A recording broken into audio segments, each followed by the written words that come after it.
What's poppin'? What's poppin'? How's everybody doing? Welcome back to another episode of Life According to Rick.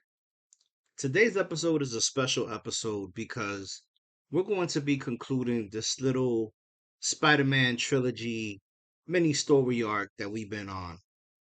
And when I started this journey, I thought I was just going to talk about a superhero that I grew up loving. But the more I started thinking about it, I realized this was never just about Spider Man. It was about the different versions of me that grew up alongside him. Growing up, I would watch Spider Man cartoons. And as a kid, the story kind of goes over your head.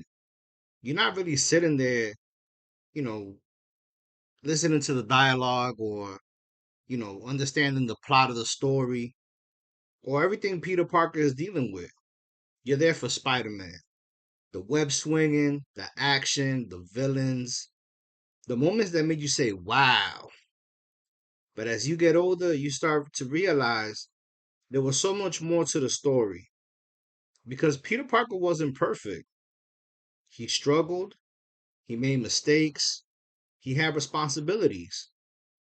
He was trying to balance school, family, relationships, and everything life was throwing at him. He felt human, and that's what made Spider Man different. Then came the moment where something from my childhood came to life. In 2002, Sam Raimi brought Spider Man to the big screen. And seeing Peter Parker swim through New York was something I'll never forget. It felt like a piece of my childhood had jumped off the TV screen and became real. The character I grew up watching was suddenly right there in front of me. Then years later, we got Andrew Garfield Spider Man. And I'll be honest, when I first watched those movies, I think I appreciated them differently than I do now. Because Andrew's Peter Parker carried a lot of pain. And when Gwen died, man, that moment hit me because I felt his loss with him. It wasn't just watching Spider Man lose someone he loved, it was watching Peter Parker experience a kind of pain that he couldn't punch his way out of. He couldn't swing in and fix it, he couldn't save her. And that's something that made Andrew Spider Man feel so human. He was someone carrying grief and still trying to be the hero. And when you revisit those movies, you get a deeper understanding of what that version of Peter was going through. Then seeing Andrew return in Spider Man No Way Home, man, that was special. Because when he saved MJ, it felt like redemption. It felt like Peter Parker finally got a moment he never got with Gwen. You can see the pain he carried, but you could also see the relief. That hurt finally started to heal. And now we have Tom Holland Spider Man.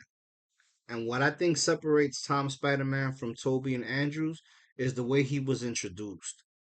Because for years, a lot of us fans never thought we would see Spider Man join the MCU. Spider Man had always been in his own universe. So when Marvel and Sony announced that Spider Man will finally be joining the MCU, fans were excited. And I know I was mad hyped, but nobody really knew what that was going to look like. Then 2016 came around, the Russo brothers gave us Captain America Civil War, and honestly, it felt like an Avengers 2.0 movie. We had all these heroes together, and then all of a sudden, Tony Stark saying, "Under ruse," and there he was, Peter Parker, Spider Man, standing along some of our favorite heroes. And as a fan, that was one of those moments where you just sat there thinking, wait, did this actually happen? Spider Man was finally part of this world. And Tom Holland brought something different to the character. He brought the feeling of a young Peter Parker who was still learning, still figuring things out, and still discovering what it meant to be a hero. And not only that, he had Tony Stark as his mentor. I know I'd be mad hype if Tony Stark was my mentor. And now, years later, I get to experience that Spider Man in a completely different way. Because Tom Holland isn't just my Spider Man, he's becoming Harlem Spider Man. And that's something I never thought I would get to experience. Because that's the thing about Spider Man. It's never really about the suit, it's about the person underneath the mask. Peter Parker is someone who apologizes even when it's not his fault, someone who tries to fix everything, someone who shows up even on his worst day. And maybe that's why so many of us connect with him, because life is about figuring things out while carrying responsibilities nobody else sees. As we get older, life changes. You grow up, you become a husband, you become a father, you take on responsibilities you never imagined. And sometimes you look back and wonder about that younger version of yourself, the dreams you had, the things that made you excited, the parts of yourself you never wanted to lose. But maybe those parts don't disappear.